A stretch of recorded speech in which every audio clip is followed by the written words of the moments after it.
స్టూడెంట్స్కి అలాగే కాలేజు యాజమాన్యాలకి అలాగే పేరెంట్స్ మనకి ఇక్కడ ఒక ఇంపార్టెంట్ విషయం ఏంటి అంటే ప్రభుత్వం నుంచి మనకి GOMS 87 మనకి ఒక రిలీజ్ అవ్వడం జరిగింది. ఇందులో భాగంగా అందరూ కాలేజ్ యజమానులు మీ అందరికీ తెలుసు ఫీజు రీయింబర్స్మెంట్ అనేది గవర్నమెంట్ నుంచి ఇవ్వడం జరుగుతుంది. ఇందులో భాగంగా అండి ఎక్కడ కూడా ఏ స్టూడెంట్ కూడా ఫీజు ఈ ఇష్యూ వల్ల ఎక్కడ కూడా అడ్మిషన్ టికెట్ కానీ లేకపోతే ఎగ్జామ్ రాయడానికి కానీ ఎక్కడ కూడా ఇబ్బంది పెట్టకూడదు అని గవర్నమెంట్ నుంచి కూడా ఇన్స్ట్రక్షన్స్ ఇవ్వడం జరిగింది. అందులో భాగంగా ఫీజు ఎలా పేమెంట్ చేస్తున్నాము గవర్నమెంట్ ఆఫ్ ఇండియా నుంచి వచ్చే మనకి 60% కాంపోనెంట్ ఏముందో దాంతో అనుసంధానంగా మనకందరికీ కూడా పేమెంట్ అనేది మనం అదర్ దాన్ ఎస్సీ క్యాండిడేట్స్కి తప్ప మిగతా వాళ్ళందరికీ మనం కాలేజెస్కి రిలీజ్ చేయడం జరుగుతుంది. అంతేకాకుండా దీంతో భాగంగా స్టూడెంట్స్ ఎస్సీ స్టూడెంట్స్ ఎవరున్నారో వాళ్ళందరికీ కూడా అకౌంట్కి మన DD social welfare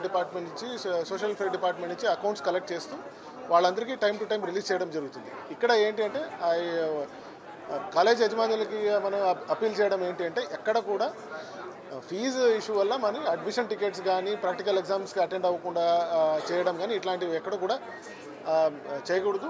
and if there is any such thing మనకి స్టూడెంట్స్ కూడా నోటీస్ తీసుకొస్తే అక్కడ కూడా కన్సర్న్ కాలేజెస్తో కూడా మనం మాట్లాడి will ensure that there is no such issue. Colleges కూడా ఎన్ష్యూర్ చేసుకోవాల్సి ఏంటంటే ఇట్లాంటి మనకి ఇష్యూ ఏమైనా రైజ్ అయితే అందరినీ కొంచెం మళ్ళీ సివియర్ యాక్షన్ తీసుకోవడం జరుగుతుందని చెప్తున్నానండి. థ్యాంక్ యూ అండి.